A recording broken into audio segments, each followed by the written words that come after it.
Thank you, Mr. Chairman. The fentanyl crisis has devastated communities across this country. Far too many families have experienced the pain of losing a loved one from this deadly substance, and the threat it poses to our communities and neighborhoods cannot be overstated.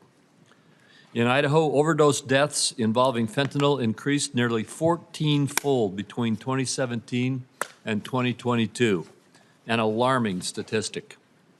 It's important to note that this crisis and the uncontrolled flow of fentanyl into our communities has not occurred in a vacuum.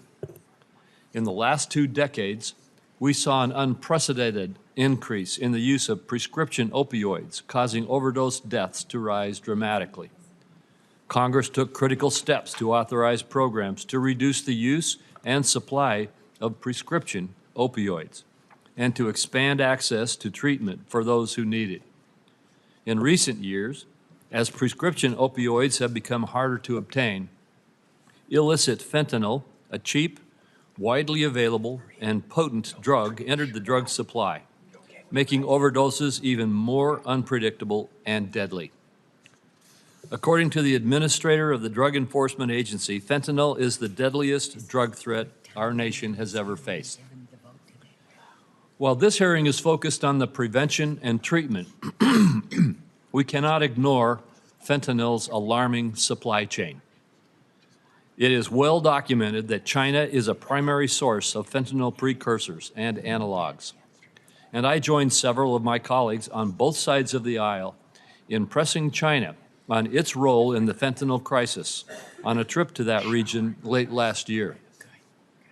These precursor chemicals are shipped either directly to the United States or to Mexico-based drug cartels and smuggled across the southern border before they are pressed into counterfeit pills, mixed into other illicit drugs, or manufactured into powder form.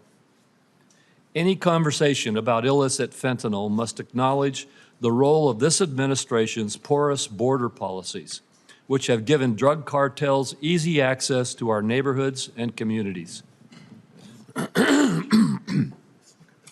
Any efforts to bolster healthcare services for treatment and prevention cannot fully remedy the fentanyl crisis unless we also eliminate its supply. This committee has acted on a bipartisan basis to consider a number of policies that expand access to mental health and substance abuse disorder treatment for those who need it. This includes consideration of the Better Act, legislation that was passed out of this committee last fall.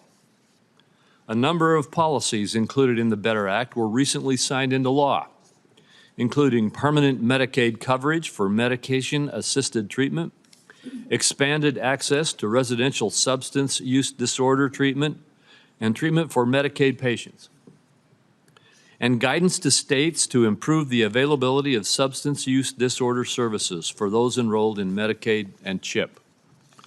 I welcome continued consideration of policies that improve the provision of care, including through the use of telehealth, which has dramatically transformed the availability and provision of mental health care and substance use disorder services for millions of Americans. This committee has made a lot of progress in expanding access to care, and I look forward to working with my colleagues on targeted policies that can make a difference and address the root causes of the fentanyl crisis. Thank you to our witnesses for being here today and for all the work that you do in our communities. I look forward to your testimony. Thank you, Mr. Chairman.